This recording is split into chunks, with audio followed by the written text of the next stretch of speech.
दूरदर्शन की मशहूर news reader सरला माहेश्वरी जी का कल यानी 12 फरवरी को 71 वर्ष की आयु में किडनी फेल होने के चलते निधन हो गया। मैंने उन्हें मशहूर न्यूज़ रीडर कह इसलिए पुकारा क्योंकि मेरी पीढ़ी की, मेरे से पहले की पीढ़ी के और मेरे बाद की पीढ़ी के सारे लोग निश्चित तौर पर सरला जी को पहचानते भी हैं और उनको याद भी करते होंगे।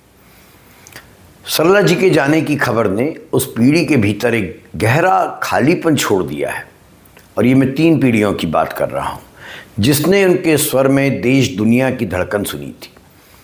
सरला माहेश्वरी दूरदर्शन में समाचार पढ़ा करती थीं। उस दौर में जब केवल दूरदर्शन ही एक विश्वसनीय स्रोत होता था समाचारों का। वे केवल समाचार पढ़ने वाली आवाज़ नहीं थी, वे विश्वास की प्रतिमा थी।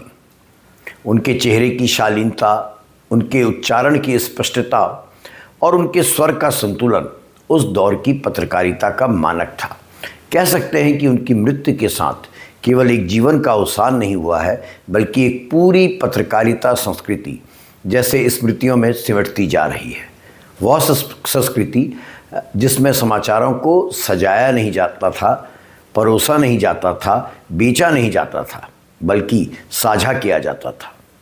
आप कह सकते हैं वह समय था जब समाचार एक प्रकार के अनुष्ठान हुआ करते थे। याद कीजिए अपने बड़े होने के दौर को, जब दूरदर्शन भारतीय घरों की शाम का अभिन्न हिस्सा था। टेलीविज़न हर घर में नहीं होता था, जिस घर में होता था वो घर प्रतिष्ठित घर होता था और मोहल्ले के तमाम लोग वहाँ इकट्ठा होते थे, कभी रामायण देखने को, कभी कोई और टीवी सीरियल देखने को और समाचार देखने को। आपको याद होगा, जो मेरी बात से अपने आप को कनेक्ट कर पा रहे हैं उनसे कह रहा हूँ कि छत पर एंटीना घुमाया जाता था, फिर नीचे से आवाज़ आती थी अब ठीक दिख रहा है, और फिर वह स्पेशल सिग्नेचर ट्यून बजती थी दूरदर्शन की, और फिर चेहरा उतरता था सरला जी का।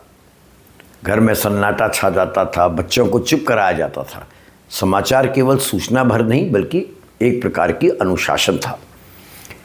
और थोड़ा पहले जाएं तो रेडियो का स्वर्णिम दौर याद कीजिए।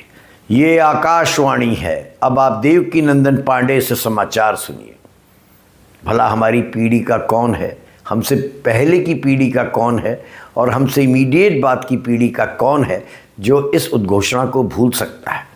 जैसे ही आकाशवाणी से वाक्य गूंजता था, घरों में एक अलग सा ठहराव उतर जाता था।